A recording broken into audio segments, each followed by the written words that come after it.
सरकार स्थापनेला वेळ लागत असल्यानं नव्या सरकारमध्ये मंत्रिपद कोणाला मिळणार याबद्दल तर्कवितर्क लढवले जात आहेत। त्यामुळे निवडून आलेल्या आमदारांचे समर्थक आपलाच नेता मंत्री बनणार असल्याचे फ्लेक्स सगळ्या मतदारसंघात लावत आहेत।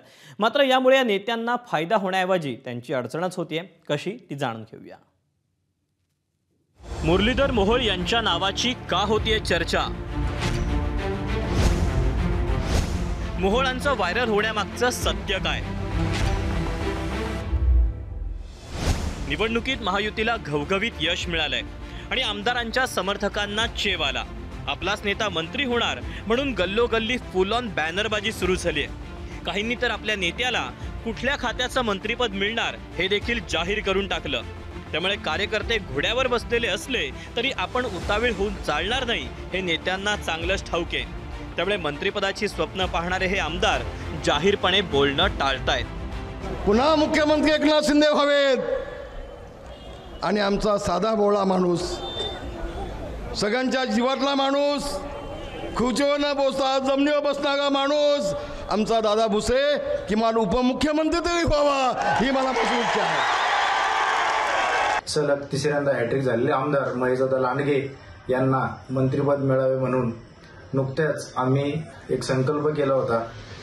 काळूबाईला जाऊन आम्ही साकडे देखील घातलेले, त्याचप्रमाणे नवस देखील केलेला आहे। तर देवेंद्र फडणवीस साहेबांना अशी एक विनंती आहे की आमच्या दमदार आमदारांना या वेळी तरी किमान मंत्रिमंडळामध्ये स्थान द्यावे व आम्हाला न्याय द्यावा ही आमची भोसरी मतदारसंघातील सर्व मित्रपरिवार नागरिकांच्या वतीने नम्र विनंती। धन्यवाद। या सर्वांवर कहर केला तो केंद्रीय सहकार मंत्री मुरलीधर मोहोळ यांच्या समर्थकांनी।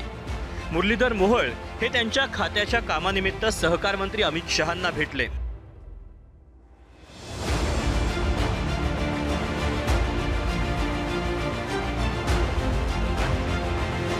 आणि इकडे लागलीच त्यांच्या समर्थकांनी मुरली अण्णा मुख्यमंत्री बनणार असे मेसेजेस व्हायरलही केले।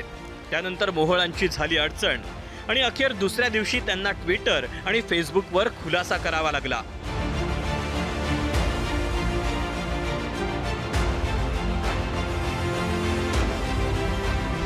पुण्याचे महापौर राहिलेल्या मुरलीधर मोहोळांना आपल्या खासदारकीच्या पहिल्याच टर्ममध्ये केंद्रीय मंत्रिपद मिळाल्यानं मोठी लॉटरी लागली। तेव्हा मोहोळ यांच्या नावाची मोठी चर्चा झाली होती, पण तुर्तास तरी मोहोळ मुख्यमंत्री बनणार अशी सोशल मीडियात होणारी चर्चा ही अर्थहीन असल्याचं स्पष्ट झालं। विधानसभा निवडणुकीचा निकाल लागून 8 दिवस उलटलेत, मात्र सरकार स्थापन करण्यासाठीच्या बैठका अर्धवट सोडून काळजीवाहू मुख्यमंत्री एकनाथ शिंदे दरेगावात निघून गेलेत आणि त्यामुळे सरकार स्थापन करण्याला मुहूर्त लागत नाहीये। तर दुसरीकडे विजयी उमेदवारांचे कार्यकर्ते आपापल्या नेत्यांना फ्लेक्सवरती आणि सोशल मीडियावरती मंत्री बनवून मोकळे होत आहेत। जोपर्यंत महायुतीतला तिढा सुटत नाही तोपर्यंत कार्यकर्त्यांचे हे असे उमाळे सुरूच राहणार आहेत। कॅमेरामन अमोल गवाळेसह मंदार गोंजारी, एबीपी माझा, पुणे। एबीपी माझा, उघडा डोळे बघा नीट।